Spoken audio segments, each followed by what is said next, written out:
فوزوا إلى الله إن الله بصير بالعباد ولا حول ولا قوة إلا بالله العلي العظيم حسبنا الله ونعم الوكيل نعم المولى ونعم النصير أعوذ بالله من الشيطان اللعين الرجيم بسم الله الرحمن الرحيم الحمد لله الذي لا مضاد له في ملكه ولا منازع له في أمره ولا شبيه له في عظمته ثم الصلاة والسلام على رسوله الكريم الأمي المكي المدني القرشي الهاشمي أبي القاسم محمد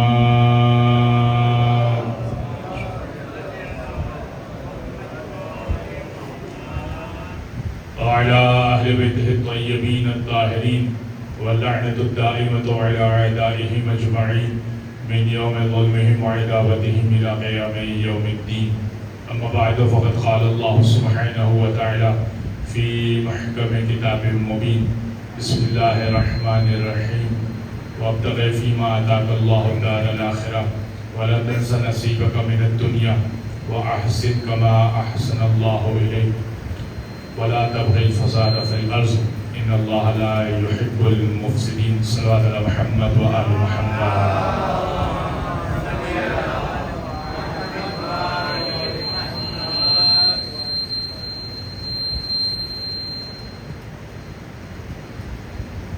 حضرت محترم اس بابرکت اور پرنور مجلس سویم امام حسین کے لیے میں نے جس آیت کو انتخاب کیا ہے یہ ہماری زندگی کے اعتبار سے مکمل آیت ہے. ویسے تو قرآن کی ہر آیت ہی مکمل ہے اپنی ذات میں اگر اہل بیت کو تھام کر اس آیت پر عمل کیا جائے تو، مگر یہ آیت بھی اپنے آپ میں اتنی مکمل ہے کہ ہمیں زندگی کیسے گزارنی ہے اس کے اوپر قرآن گفتگو کر رہا ہے.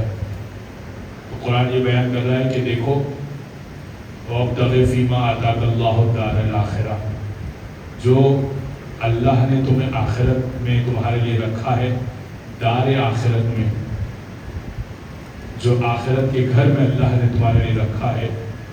وَابْتَغِ کا مطلب ہوتا ہے اس کی کوشش کرو. وَابْتَغِ فِيمَا آتَاكَ اللَّهُ الدَّارَ الْآخِرَةَ، جو آخرت کے گھر میں اللہ نے تمہارے لیے رکھا ہے اس کی کوشش کرو. وَلَا تَنْسَ نَصِيبَكَ مِنَ الدُّنْيَا، لیکن جو تمہارے دنیا کا نصیب ہے نا اس کو بھول مت جانا. یعنی دنیا سے نصیب لے لو، آخرت کے لیے کوشش کر لو. وَأَحْسِنْ كَمَا أَحْسَنَ اللَّهُ إِلَيْكَ، اور لوگوں کے ساتھ ایسے احسان کرو جیسے اللہ تمہارے ساتھ احسان کرتا ہے. یعنی کیا مطلب یہ کہ ہم کتنے بھی گناہ گار ہوں اللہ احسان کرنا نہیں چھوڑتا. اللہ احسان کرنا نہیں چھوڑتا. فرعون کو بھی کھانا پینا دینا پروردگار نے چھوڑا نہیں ہے جبکہ خدائی کا دعویٰ کیا اس نے. نمرود کا مشہور و معروف واقعہ ہے، کشکول دستغیب میں لکھا ہے آیت اللہ دستغیب شیرازی نے. نمرود کو کسی نے سرکب دے دیا، کہا بھائی تو خدا ہے نا تو اس سرکے کو شہد میں تبدیل کر دے. تو خدا ہے تو اتنا آسان سا کام تو ہو جائے گا کہ اس سرکے کو شہد میں تبدیل کر دے. اچھا یہ کام فرعون کے ساتھ بھی کیا تھا. دریا نیل خشک ہو گئی تھی تو سارے آ گئے تھے. دریا نیل جو ہے وہ دنیا کے بڑے دریاؤں میں شمار ہوتا ہے اور اللہ نے اسے خشک کر دیا تھا یہ سمجھانے کے لیے کہ خدا کوئی اور ہے، طاقت کسی اور کے پاس ہے. سارے نمرود دونوں واقعات پیش کرتا ہوں. اور نمرود سے کہا بھائی تو خدا ہے تو یہ سرکے کی بوتل لے کر آیا ہوں، شام تک اس کو شہد میں تبدیل کر دے. اچھا اس زمانے میں شہد حاصل کرنا اتنا آسان نہیں ہوتا تھا کہ بھئی یہ شہد اس میں بھر دیا اور یہ تو بھائی تمہارا شہد ہو گیا. شہد حاصل کرنا بہت مشکل کام ہوتا تھا، ورنہ تو نمرود یہ کرتا کہ بھائی جیسے کراچی والے کرتے آسانی سے ہو جاتا. تو شہد حاصل کرنا آسان تھا نہیں کہ صبح کیا اور شام کو شہد آ گیا. اور سرکے کو شہد کرنا ممکن تھا نہیں، اس لیے کہ وہ اصل خدا تھا نہیں. تو اب اس نے اپنی مدد کے لیے شیطان کو پکارا. جب سقیب شیرازی نے لکھا کہ اس نے بہت دعا کی کہ اے شیطان کہ تو نے مجھے اپنے راستے پر رکھا ہے تو اس مشکل میں میرا مسئلہ بھی تو حل کر. بھائی میں تیرے راستے پر آیا ہوں تو اب اس مسئلے کو کون حل کرے گا؟ تو ہی تو حل کرے گا. تو دق الباب ہوا. نمرود بہت پریشان بیٹھا ہے. دق الباب ہوا تو وہ خود گیا دروازے پر. اچھا اس نے اپنے نمائندوں کو، کارندوں کو یہ نہیں بتایا تھا کہ میرے پاس سرکہ آیا ہے، مجھے شہد کرنے کو کہا ہے اور میری خدائی پہ بات آ گئی ہے؟ بھئی ایک سرکے سے جو ہے وہ پتہ چل جائے گا خدا اصلی ہے یا نقلی ہے. تو وہ خود گیا. دربان موجود تھا، دربان سے کہا آج تمہاری چھٹی ہے. خود گیا. کہا کون؟ تو دروازے کی اوٹ سے اس نے کہا بڑا عجیب سا خدا ہے، دروازے کے پیچھے کا پتہ نہیں ہے کہ کون آیا ہے. دروازے کے پیچھے کا پتہ نہیں ہے کہ کون آیا ہے. کہ میں شیطان ہوں، تیری مدد کرنے آیا ہوں. دروازہ جس میں انسانی میں آیا تھا نا، اس لیے اس کو دروازہ کھلا چاہیے تھا، ورنہ تو شیطان کے لیے کوئی مسئلہ نہیں. جس میں انسانی میں آیا تھا، صورت انسانی لے کر.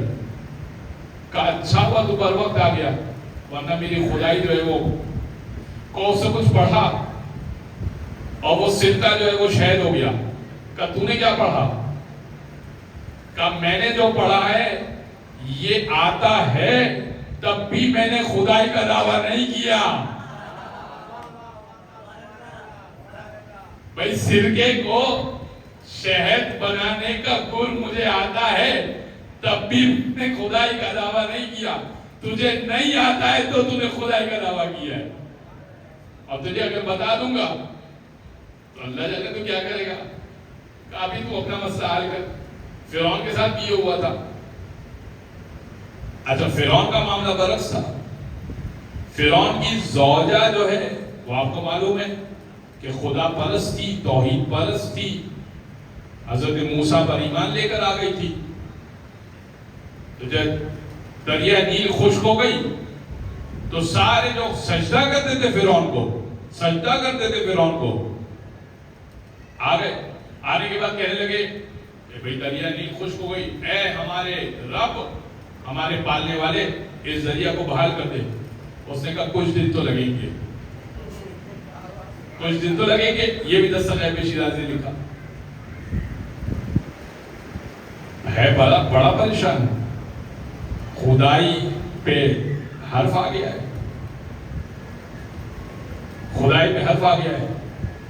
رات کو زوجہ کہتی ہے کہ میں نے دیکھا کہ فرعون جو ہے وہ زنان خانے سے نکلا، بیڈ روم سے نکلا اور اٹھ کے چل دیا. دیے جل رہے چھوٹے چھوٹے. بادشاہ کا تو پھر بیڈ روم بھی ویسا ہوتا. کہا میں نے کہا کہاں چلے حضور؟ کہ کچھ مسئلہ ہے عوام کا تو اس کو حل تو کرنا ہے. دریا نیل خشک ہو گئی ہے، تم سو جاؤ. کہ اب وہ جناب آسیہ نے یہ ظاہر کیا کہ وہ سو رہی ہے. فرعون چلا گیا اپنے محل میں کسی ایک کونے پہ. کا دیکھا ایک کپڑا بچھا کر زیر آسمان، محل کے اس حصے میں جہاں پر آسمان دکھتا تھا، آسمان کی طرف دیکھ کے کہہ رہا ہے اے پروردگار ویسے تو تجھے معلوم ہے کہ اصلی خدا کون ہے. میں نے دعویٰ کیا ہے وہ ایک الگ بات ہے. تم نیل کو بحال کر دے، میرا دعویٰ جو ہے وہ سچا کر دے. کچھ دیر کی صحیح میری خدائی کا بھرم تو رکھ دے. دونوں واقعہ سے کیا ثابت ہوا؟ کیوں پڑھے میں نے یہ واقعہ؟ آپ کے مزے لطف کے لیے تو نہیں پڑھے میں نے، سنے اس کو. کیوں پڑھے یہ واقعہ؟ جو پروردگار کہہ رہے نا ولا تفصل فزاد فی الارض ان اللہ لا يحب المفسدین وابتغ فیما آتاک اللہ الدار الآخرہ، جو اللہ نے تمہارے لیے دار آخرت میں رکھا ہے، آخرت کے گھر میں رکھا ہے، اس کی کوشش کرو۔ وَلَا تَنْسَ نَصِيبَكَ مِنَ الدُّنْيَا، اور دنیا کے نصیب کو بھول مت جاؤ۔ آخرت کی کوشش کرنی ہے، دنیا کے نصیب کو بھولنا نہیں ہے۔ اور وَلَا تَفْسِدْ فَسَادَ فِي الْأَرْضِ، اور فساد نہیں کرنا ہے زمین پر۔ یہ وہ افراد تھے کہ جو فساد کیا کرتے تھے، اور فساد کی ہر وہ قسم جو ہم کر رہے ہیں، ہم بھی کر رہے ہیں، کسی بھی عنوان سے کر رہے ہیں۔ یہ تو بڑے فسادی تھے نا، لیکن جب پریشانی آتی ہے تب خدا یاد آتا ہے، چاہے وہ بڑا فسادی ہو چاہے وہ چھوٹا فسادی ہو۔ کسی لیول پر اگر کوئی کرپشن کر رہا ہے، کسی لیول پر اگر کوئی فساد برپا کر رہا ہے، کسی فساد یعنی کیا مطلب؟ اللہ کے راستے کو چھوڑ کر شیطان کے راستے کو اپنانا، یہ فساد ہے۔ زمین میں فساد برپا مت کرو، یعنی اللہ کے راستے کو چھوڑو مت، اس لیے کہ جب پھنسو گے تو اللہ یاد آئے گا۔ یہ دو واقعات میں نے اسی لیے پڑھے، جب پھنسو گے تو اللہ یاد آئے گا۔ اور یہ کیسے پتہ چلے کہ میں اللہ کی خاطر کام کر رہا ہوں؟ جب آپ کے کام کا کریڈٹ کوئی اور لے لے تو آپ کو برا نہیں لگے گا، یہ پتہ چل جائے گا اس وقت۔ یعنی آپ کا کام ہو، کریڈٹ کوئی اور لے لے۔ مثال کے طور پر اسی مجلس اعضاء کی مثال دیتا ہوں، یا چلیں ویسے مثال دیتا ہوں۔ بڑی محنت سے کسی جوان نے کسی جگہ پر کسی مجلس میں فرش اعضاء بچھائی۔ فرش بچھانا ایک مشکل کام ہے۔ یہاں پر تو الحمدللہ اتوام میں تو قالین وغیرہ بچھے ہوتے، ورنہ اکثر کیا ہوتا ہے کہ اکثر پھر جگہوں پر فرش بچھتا ہے، پھر فرش اٹھتا ہے، پھر وہ صفائی ہوتی ہے، پھر اگلے دن نیا دوبارہ سے فرش بچھ جائے۔ ایک ذہنت والا سبب ہوتا ہے۔ ایک دو جوان مل کر سارا کام کریں، رات بھر پورا امام بارگاہ صاف کریں، وہ جیسے ہی جائیں مینجمنٹ پوچھے ہمیں کس نے کیا، دو اور جوان آ جائیں، بولے ہم نے کیا، بڑی تھکن ہو گئی لیکن کر لیا آپ۔ اچھا مینجمنٹ کو نہیں معلوم تو ان کی نگاہ میں وہ دو اچھے ہو گئے اور وہ جو سوئے تھے وہ برے ہو گئے۔ لیکن حسین کی نگاہ میں کون اچھا ہے؟ حسین کی نگاہ میں کون اچھا ہے؟ وہ جس نے کام کیا وہی اچھا ہے۔ یہ معاملہ کہیں اور بھی ہو سکتا ہے، یہ معاملہ کہیں اور بھی ہو سکتا ہے۔ آپ نے کوئی نیکی کی، مثال کے طور پر اس امام بارگاہ کی خاطر بہت الحمدللہ کنسٹرکشن کا کام ہو رہا ہے، نیکی میں حصہ لیجیے بڑھ چڑھ کے۔ کنسٹرکشن کے کام میں آپ نے مثال کے طور پر 1.5 لاکھ 2 لاکھ 5 لاکھ روپے دے دیے، رسید کٹوانے کی باری آئی، کس کے نام کی کاٹے؟ حاجی فلاں فلاں فلاں فلاں۔ حاجی لکھانے کی ضرورت کیا ہے؟ حج کیا توجہ ہے بھائی، حج کیا آپ نے اپنے لیے کیا ہے۔ بندے خدا کے نام کی پرچی کٹواؤ، اگر 50 لاکھ دیا ہے تو بندے خدا کی پرچی کٹواؤ، اگر یا بولو ضرورت ہی نہیں ہے بس لگوا دینا کنسٹرکشن میں، یہ تو بڑا مشکل کام ہے۔ تختی بھی لگنی چاہیے، ٹائل بھی بننا چاہیے، ماربل بھی لگنا چاہیے، کس سبب سے لگنا چاہیے بھائی؟ جس کی خاطر میں بہلول کا واقعہ پیش کرتا ہوں۔ ہارون کے دور میں ہارون نے اپنے اس کو کیریکٹر کو اچھا کرنے کے لیے اتنی بڑی مسجد بنائی، اپنے کیریکٹر کو اچھا کرنے تھا، اچھا نہیں لوگوں کے سامنے اچھا بننے کے لیے اتنی بڑی مسجد بنائی۔ جب مسجد بن گئی تو بہلول نے اس کے اوپر لکھوا دیا یہ مسجد بہلول کی جانب سے بنوائی گئی ہے، اتنا بڑا اس کے اوپر لکھوا دیا۔ ہارون شام میں وزٹ کرنے کے لیے آیا، توجہ کیجئے گا اس واقعے کی طرف، سیکھنے کی بات بہت ہے۔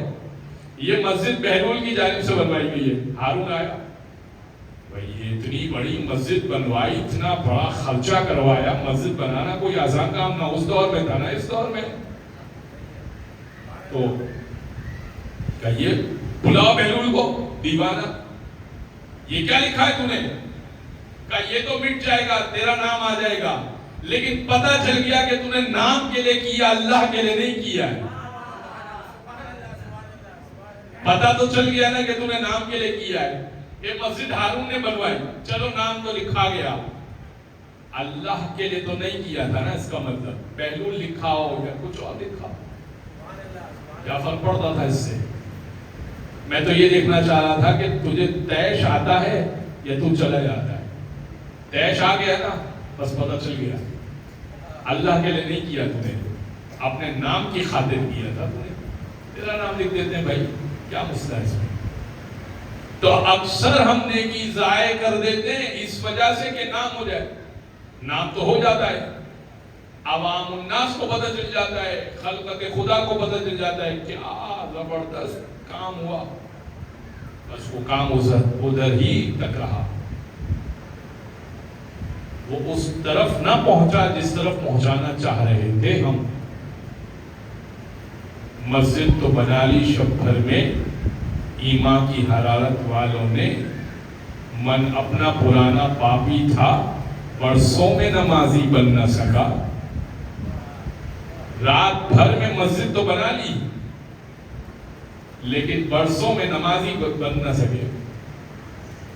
رات بھر میں ابھی کہیے ایک امام بارگاہ کھڑا کرنا ہے تو سارے مومنین اکٹھے ہو کر اگر کہیں گے 1000 روپے دے دیں اور 10 لاکھ کا امام بارگاہ بن جائے گا، سب کو صرف 1000 روپے دے دیں، لیکن صبح تک میں امام بارگاہ انشاءاللہ کھڑا ہو جائے گا. اچھا آپ کہیں 10 دن اس میں مجلس ہوگی، آنا ہے، جن لوگوں نے 1000 دیے ہیں، یہ بڑا مشکل کام ہے. 10 دن مجلس میں آنا تو بڑا مشکل کام ہے، جو مشکل کام ہے نا، واقعی مشکل کام ہے. تو مسجد تو بن سکتی ہے، نمازی بننا بڑا مشکل کام ہے. ایک سبق پڑھ محمد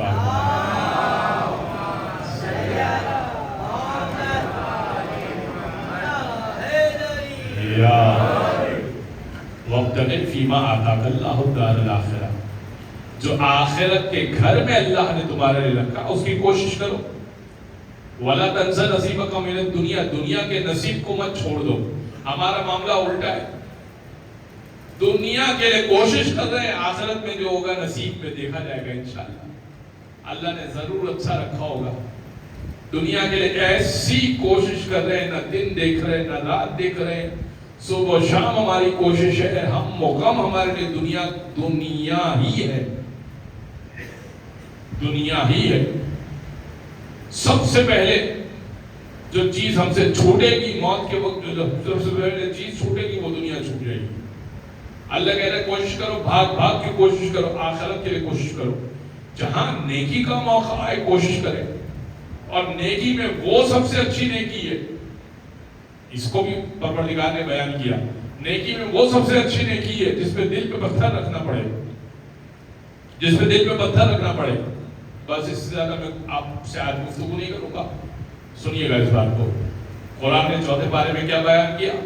لن تنالوا البر حتى تنفقوا مما تحبون، تم ہرگز نیکی کے درجے پر فائز نہیں ہو سکتے. لن تنالوا البر، بر یعنی نیکی کے درجے پر فائز نہیں ہو سکتے یہاں تک کہ تم وہ چیز انفاق نہ کر دو، وہ چیز نہ دے دو مما یحبون، جو تم محبت کرتے ہو جس سے. دیکھیں کپڑے چھوٹے ہو گئے اور وہ نکال کے تو بہت آسان ہے، بھائی چھوٹے ہو گئے، خراب ہو گئے، دے دیے. مگر وہ نکالنا کہ جو خود کو پسند ہو اور پھر دوست کو بھی ضرورت ہو، کسی رشتہ دار کو ضرورت ہو، وہ نکالنا اور وہ نکال دینا پھر نیکی کا درجہ ہے. اس سیدہ نے جو شادی رخصتی ہوئی، رخصتی کے بعد جب رسول اکرم ملاقات کے لیے آئے، اگلے دن 2 سوالات کیے. ایک سوال سیدہ سے کیا، ایک سوال رسول اسلام نے مولا کائنات سے کیا. مولا کائنات سے پوچھا کیسا پایا میری بیٹی کو؟ اچھا ایک رات میں خاتون کو انسان پہچان نہیں سکتا، مگر چونکہ خاتون ہے کمال درجے پر اور علی ہے کمال درجے پر، تو نبی پوچھ سکتے ہیں کہ خاتون کو کیسا پایا، اور علی جواب دے رہے اون علی العبادہ، عبادت میں بہترین مددگار پایا، یعنی اب عبادت کا لطف دوبارہ ہو گیا۔ پہلے میں اکیلے عبادت کر رہا تھا، اب مل کے کوئی اور بھی ہے جو عبادت کرنے کو تیار ہے، اب سجدوں کا لطف آ رہا ہے۔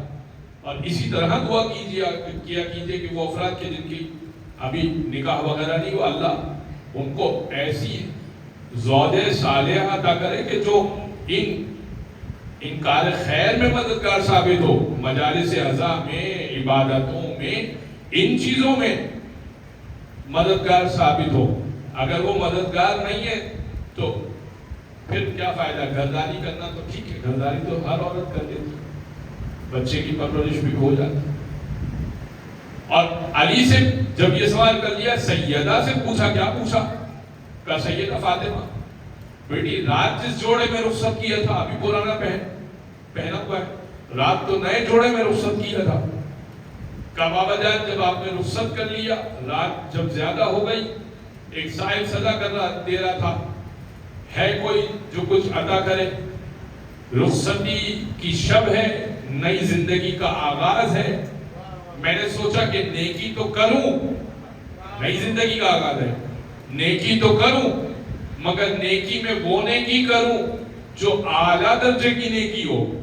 تو ایک وہ جوڑا تھا جو مجھے پسند تھا، اور ایک وہ جوڑا تھا جو مجھے اتنا پسند نہیں تھا، تو جو اتنا پسند نہیں تھا وہ میں نے پہن لیا، اور جو زیادہ پسند تھا یعنی جس میں آپ نے رخصت کیا تھا، خوبصورت جوڑا تھا، وہ میں نے طے کیا اور میں نے پیش کر دیا سائل کو، کیونکہ اس کی قیمت زیادہ ہے اور وہ بازار میں بکے گا تو ظاہر ہے کہ زیادہ بکے گا۔ تو اب میں نے اس آیت، سیدہ کہتی میں نے اس آیت پر عمل کر دیا، لَن تَنَالُوا الْبِرَّ حَتَّىٰ تُنْفِقُوا مِمَّا تُحِبُّونَ، جو تمہیں پسند ہو اگر وہ دے دو تو نیکی کے درجے پر فائز ہو جاؤ گے۔ میں نے اپنی زندگی کی شروعات اس طرح کی ہے، اس لیے بابا جان آپ اس لباس میں دیکھ رہے ہیں جو میں اپنے گھر میں پہنا کرتا ہوں، اور وہ لباس میں نے ساحل کو دے دیا۔ اکثر تھوڑا مشکل کام ہے، لیکن لذت اسی کے اندر ہے کہ آپ کے ہاتھ کی چیز ہو، کوئی آپ سے مانگے، مشکل تو بہت ہے۔ اور یہ میں بتا رہا ہوں تو میں آپ کو اس لیے ایسے نہیں بتا رہا کہ صرف بتانے کے لیے ہی عرض کر رہا ہوں، مشکل تو ہے، لیکن عمل کر کے دیکھیے تو اس کے اندر لذت بہت ہے۔ نیکی کا جو درجہ اور جو چاشنی اس کے اندر محسوس کریں گے نا، وہ اس کے اندر محسوس نہیں کریں گے کہ جو اپنی فالتو چیزیں آپ نکال رہے ہیں، وہ تو ویسے ہی آپ کو گھر سے نکالنی ہے، وہ جو بار ہلکا کرنا ہے۔ لہذا اللہ کہہ رہے ہیں آخرت کی کوشش کرو۔ آخری بات، آخری حدیث پیش کر کے میں منزل مسائل پر آؤں گا۔ امام حسین کے پاس ایک شخص آیا، چونکہ مجلس امام سوئے ہوئے، میں نے چاہا کہ کچھ بات خدا سے متعلق ہو اور ان نیکیوں سے متعلق جو آپ کر رہے ہیں، کریں گے، اس میں نیت خالص رکھیے، اللہ کو ذہن میں رکھیے، اہل بیت کو ذہن میں رکھیے۔ کبھی یہ ذہن میں نہ آئے کہ یہ اس نے کریڈٹ لے لیا، اور لے لیا کریڈٹ، کیا اہل بیت کو معلوم ہے میرے دل کا حال کیا ہے، میں نے کس کے لیے کیا ہے۔ کسی کا نام آ جانے سے وہ ہو نہیں جائے گا، اس کا نام، کسی کا نام اگر آ گیا اس سے اس کا نام ہو نہیں جاتا۔ آپ نے اگر اہل بیت کے لیے کوشش کی ہے، محنت کی ہے، اجر ہوگا، اور دکھا دیا، بتا دیا، لوگوں کو پیش کر دیا، بس پھر وہ ہو گیا لوگوں کا۔ ایک آیا، ایک شخص آیا مولا حسین کے پاس، اذن بموعظۃ انی لا اصبر علی معصیۃ، مولا مجھے موعظہ کیجیے، واعظ و نصیحت کیجیے، انی لا اصبر علی معصیۃ، جب بھی کوئی گناہ ہوتا ہے نا میں صبر نہیں کر سکتا، گناہ کا موقع ہوتا ہے صبر نہیں ہوتا۔ بعض لوگ ہوتے غصہ بہت جلدی آ جاتا ہے، غصہ فطری عمل ہے، اللہ نے ہمارے اندر قوت غضبیہ رکھی ہے، قوت شہویہ رکھی ہے، قوت وہمیہ رکھی ہے، قوت عقلیہ رکھی ہے، 4 قوتیں پروردگار نے ہمارے اندر رکھی ہے۔ 4 قوتیں رکھنے کے بعد اس کو طریقے سے لے کر چلنا کہ کہاں پہ افراط ہو کہاں پہ تفرید ہو، یہ ایک الگ موضوع ہے۔ اس کو علماء اخلاق بیان کرتے ہیں، لیکن اس کو سنیے، غصہ صحیح جگہ پر آنا، جہاں پہ آنا چاہیے وہاں پر آنا چاہیے، بے موقع پہ محض غصہ نہیں آنا چاہیے۔ اور اس کے بعد آل فال بکنا یہ تو اور بری بات ہے۔ بعض لوگ زبان کے خراب ہوتے ہیں، بعض لوگ آنکھ کے خراب ہوتے ہیں، بعض لوگ کان کے خراب ہوتے ہیں، کچھ بھی آ گیا سن لیا، بعض لوگ پیٹ کے خراب ہوتے ہیں، کچھ بھی آ گیا کھا لیا۔ یہ مومن یہ نہیں ہوتا کہ کچھ بھی آ گیا تو کھا لیا، کچھ بھی آ گیا تو سن لیا، کچھ بھی آ گیا تو دیکھ لیا۔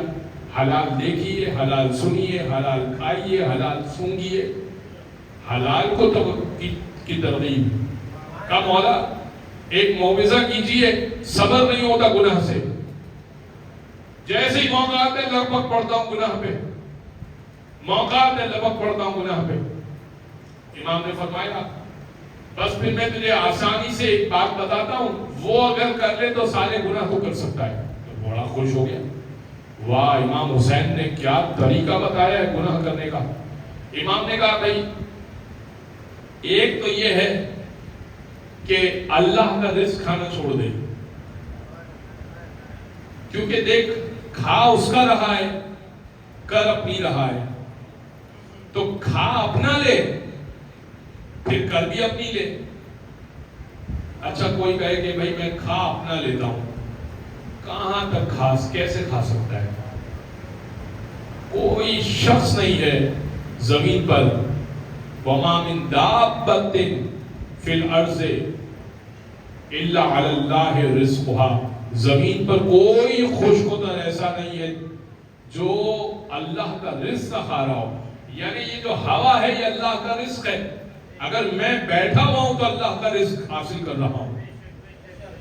تو رزق آپ کہیں گے میں پانی نہیں پی رہا، میں کھانا نہیں کھا رہا، پھر بھی رزق ہے۔ مولا یہ تو مشکل ہے، کوئی دوسرا آپشن دیجئے۔ امام نے کہا اچھا بھی ایک اور آپشن بھی ہے، اخرج بھی ولایت اللہ، اللہ کی سلطنت سے نکل جا۔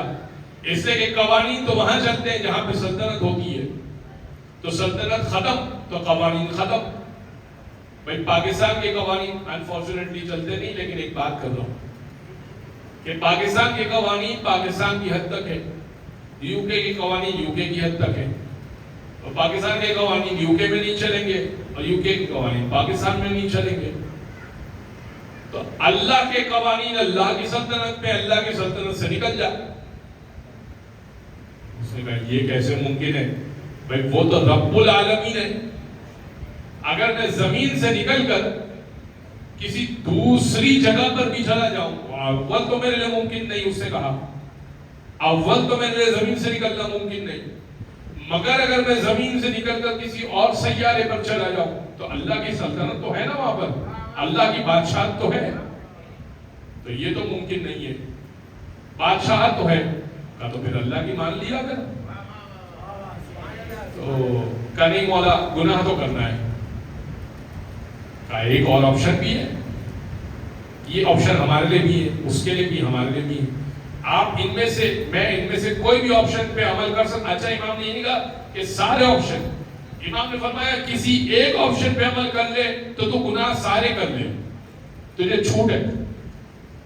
کہا پھر ایسا کر، اللہ کا کھانا چھوڑ نہیں سکتا، اللہ کی زمین سے نہیں نکل سکتا، پھر ایسا کر ملک الموت آئے نا، اور اس کو کہنا کہ میں نہیں آ رہا۔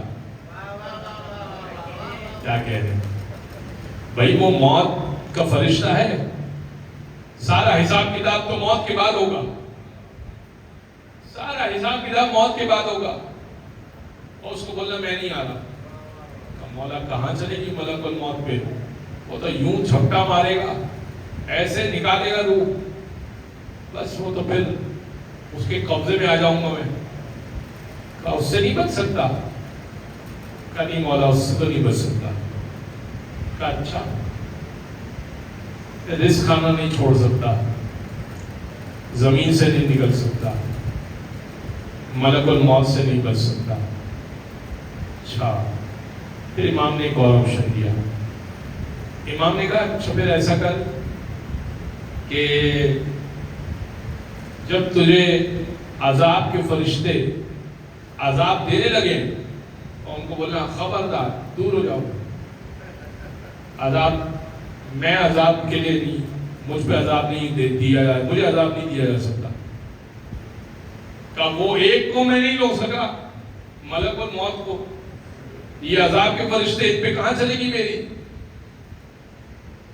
کا ایک اور آپشن بھی ہے، امام نے فرمایا کا ایک اور آپشن یہ ہے کہ جب جہنم میں آخری ڈالا جا رہا ہو نا تو اللہ کو کہہ رہا ہے میں نہیں جا رہا جہنم میں، مجھے جنت میں جانا ہے۔ کا مولا یہ بھی نہیں ممکن ہے کہ وہاں ایک فرشتے پہ نہیں چل رہی میری، مزید فرشتوں پہ نہیں چل رہی، اللہ کے سامنے کون بولے گا؟ نہ کھانا چھوڑ سکتا ہے، نہ سلطنت سے نکل سکتا ہے، نہ فرشتے موت کو روک سکتا ہے، نہ فرشتے عذاب کو روک سکتا ہے، نہ فرشتے جہنم کو روک سکتا ہے، تو پھر گناہ ہی چھوڑ دے۔ یہ تو کر سکتا ہے نا، وہ سب تو نہیں کر سکتا، اتنے آپشن دیے وہ تو نہیں کر سکتا، پھر تو ایسا کر گناہ چھوڑ دے۔ میرا خیال ہے یہ آسان زیادہ، یہ آسان لگ رہا ہے، یہ آسان ہے نا گناہ چھوڑ دینا۔ کہنے لگا ہاں مولا یہ تو زیادہ آسان آپشن ہے، گناہ چھوڑ دینا زیادہ آسان ہے۔ بس موعظہ کر دیا تجھے، واعظ و نصیحت کر دی، تو نے مانگا تھا واعظ و نصیحت۔ بزن محترم، وہ حسین اگر ہم نیکی کریں تو کیا ہے حکم کہ اپنا پسندیدہ دو، ہم بہت کیا دے سکتے ہیں؟ اپنا لباس، اپنے پہنے ہوئے چپل جوتے، بہت کوئی بیش قیمت انگوٹھی، یہی نہیں کہ کچھ مال دے دیا۔ اللہ کہہ رہا ہے لن تنالوا البر حتی تنفقوا مما تحبون، جو تمہیں پسند ہو وہ دے دو تو نیکی کا درجہ مل جائے گا۔ اور حسین دے رہے ہیں علی اصغر، علی اکبر، قاسم اور محمد۔ حسین کو تو سب پسند ہے، حتیٰ کہ حسین زینب کی چادر دے رہے ہیں، حسین جناب سکینہ کی بالیاں دے رہے ہیں، سید سجاد کا بستر دے رہے ہیں، علی اصغر کا جھولا دے رہے ہیں۔ نوک نیزہ پہ سر جب بلند ہو گئے اور یہ کاروان کوفہ کی جانب رواں دوا ہو گیا، ہاں 12 محرم کو آج آپ سکون سے بیٹھے نا پنکھے کے نیچے، ہوا میں ہے، مجلس کے بعد گھروں کو لوٹ جائیں گے، مگر جو زینب کبریٰ جاگ رہی ہے 9 محرم کی شب سے، سفر ہے بے کجاوا اماریوں پر، ہر ایک دیکھ دیکھ کر کہہ رہا ہے ارے علی کی بیٹی آ گئی، ارے فاطمہ کی بیٹی آ گئی۔ راہ کوفہ میں ایک واقعہ کوفہ کا پیش کروں گا، راہ کوفہ کا، اور ایک واقعہ سویم کا پیش کروں گا۔ بہت پیاس لگی تھی، ایک عورت آگے قریب آئی راہ کوفہ میں، کہنے لگی جناب سکینہ اور جناب زینب سے، اے بچی تم پیاسی بہت ہو، یہ لو ایک کوزہ آپ پانی پی لو۔ ابھی سکینہ نے پانی کا کوزہ لیا نا تو کہا بچی مگر میری کچھ دعائیں بھی ہے، یہ حسین کی بیٹی ہے۔ کہنے لگی اے ضعیفہ تو پہلے اپنی دعائیں کروا لے پھر میں پانی پی لوں گی، اس لیے کہ ایسا نہ ہو کہ میں پانی پی لوں اور تیری دعا میرے ذمے رہ جائے۔ کہا میری پہلی دعا تو یہ ہے کہ جیسے تم اسیر کیے گئے اللہ میرے بچوں کو اسیر نہ کرے. دوسری دعا یہ ہے کہ جیسے تمہارے سرپرستوں کے سروں کو کاٹ کے نیزوں پہ رکھا گیا نا، ویسے میرے گھر کے سرپرستوں کو اللہ سلامت رکھے.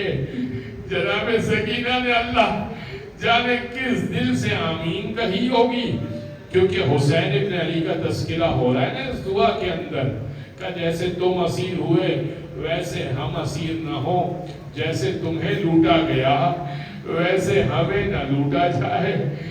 اور ایک آخری دعا ہے، اللہ مجھے مدینے کی زیارت کروا دے. جناب زینب نے اپنے چہرے کا پردہ کیا ہوا تھا اپنے بالوں کے ذریعے سے، تھوڑے سے بال ہٹائے.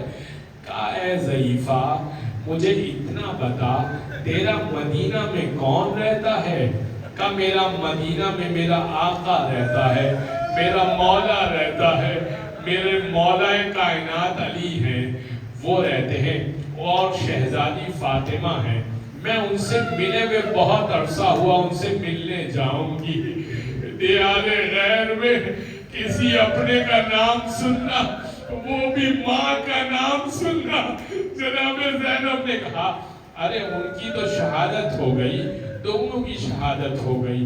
کہا ارے میری آقا زادیاں بھی تو رہتی ہیں، جناب زینب رہتی ہیں، میرے آقا رہتے ہیں حسین ابن علی. کہا جناب زینب سے تو نے کیا پڑھا ہے، کیا سیکھا ہے، کب ملاقات ہوئی؟ کہا میں بچپن میں جاتی تھی نا، میں نے جناب زینب سے قرآن پڑھنا سیکھا ہے، میں نے جناب زینب سے حجاب کرنا سیکھا ہے. کہا اچھا اگر زینب سے ملاقات ہو جائے تو کیا پہچان لے گی؟ کہا ہاں پہچان لوں گی. تو کیسے بات کر رہی ہے، کیا میں اپنی آقا زادی کو نہ پہچانوں گی؟ اب جناب زینب نے اپنے مکمل بالوں کو ہٹایا. کہا ام حبیبہ پہچان تیری آقا زادی، یاد کر میں نے کہا تھا ایک دن تیرے گھر آؤں گی، آج میں تیرے گھر آئی ہوں. اور جو تم کہہ رہی ہے نا حسین، اس حسین کا سر نو کے نیزہ پہ بلند ہے. ام حبیبہ نے اپنے سینے کو سر کو پیٹا. ہاں سنیے گا، ہاں اب سویم آ گیا. بنی اسد والوں نے وعدہ کیا تھا 3 دن کے اندر اندر جنازوں کو دفنا دیں گے. باعجاز امامت معجزے سے امام سید سجاد پہنچے کربلا. بنی اسد والوں آؤ جنازوں کو دفناتے ہیں، آؤ جنازوں کو دفناتے ہیں. کہنے لگے مولا و آقا مگر ان جنازوں کی شناخت کیسے ہوگی؟ ان جنازوں پہ تو لباس نہیں ہے، ان جنازوں پہ تو سر نہیں ہے. مولا نے کہا میں بتاؤں گا کون سا جنازہ کس کا ہے، کس کی قبر کہاں بنے گی، کہاں پر قبلہ ہے، کس طرح سے کون دفن ہوگا. بس ہر ایک جنازے کی طرف اشارہ کیا کہ دیکھو یہ علی اکبر کا جنازہ ہے، اور یہ حسین کا جنازہ ہے، اور یہ چھوٹا سا جنازہ علی اصغر کا. ان تینوں کو ساتھ دفن کیا جائے گا. ایک بڑی قبر کھودی اور کہا اب ایسا کرو ایک بڑی قبر کھودو. ایک بڑی قبر کھودی گئی. کا سارے شہداء کو آؤ ہم باری باری ڈال دیں. اللہ نے سید سجاد پہ کیا گزری ہوگی، شہداء کو باری باری اندر لٹھایا. تمام شہداء ایک ساتھ دفن. بنی اسد والے جانے لگے نا، امام نے کہا ارے کہاں جا رہے ہو؟ سب کو دفنا دیا مگر ایک شہید کربلا رہ گیا، وہ فرات کے کنارے. اس کی وصیت تھی مجھے خیمے میں نہ لے جانا، میرا چچا ہے عباس نام ہے، آؤ ان کے قبر کھودتے ہیں. جب قبر کھودی گئی کہا آقا مگر یہ تو بہت چھوٹی قبر نہیں کھودی ہے؟ کہا ہاں. کہا دیکھتے نہیں میرے عباس کے تو ہاتھ پیر بھی کاٹے گئے ہیں، میرے عباس کے تو ہاتھ پیر بھی کاٹے گئے. بس ایک کپڑا منگایا گیا، حضرت عباس کو اس قبر میں اتارا گیا، کہا اب ذرا پیچھے ہو جاؤ، کہا پیچھے ہو جاؤ، مجھے اپنے چچا سے کچھ باتیں کرنی ہے۔ حضرت سید سجاد قبر کے اندر اترے۔ جب کافی دیر ہو گئی نا، بنی اسد والے پریشان ہو گئے، اللہ نہ کرے کہ سید سجاد کو غش آ گیا، جا کے دیکھے تو صحیح کہ ہوا کیا ہے۔ کہا دیکھا امام زین العابدین اپنے چچا کے سر سینے پر سر رکھ کر سوئے ہیں، کہہ رہے چچا ہمیں کس کے سہارے چھوڑ کر گئے ہو؟ چچا ہر بار جب کوئی چادر دیتا ہے نا تو ساتھ میں تازیانہ بولتا ہے، جب کوئی پانی دیتا ہے تو ساتھ میں کوڑا لگتا ہے۔ چچا میری کمر چھلنی ہو گئی، چچا پھوپھی کو تماچے مارے جا۔ الا ولعنت اللہ علی القوم الظالمین، فسيعلم الذين ظلموا أي منقلب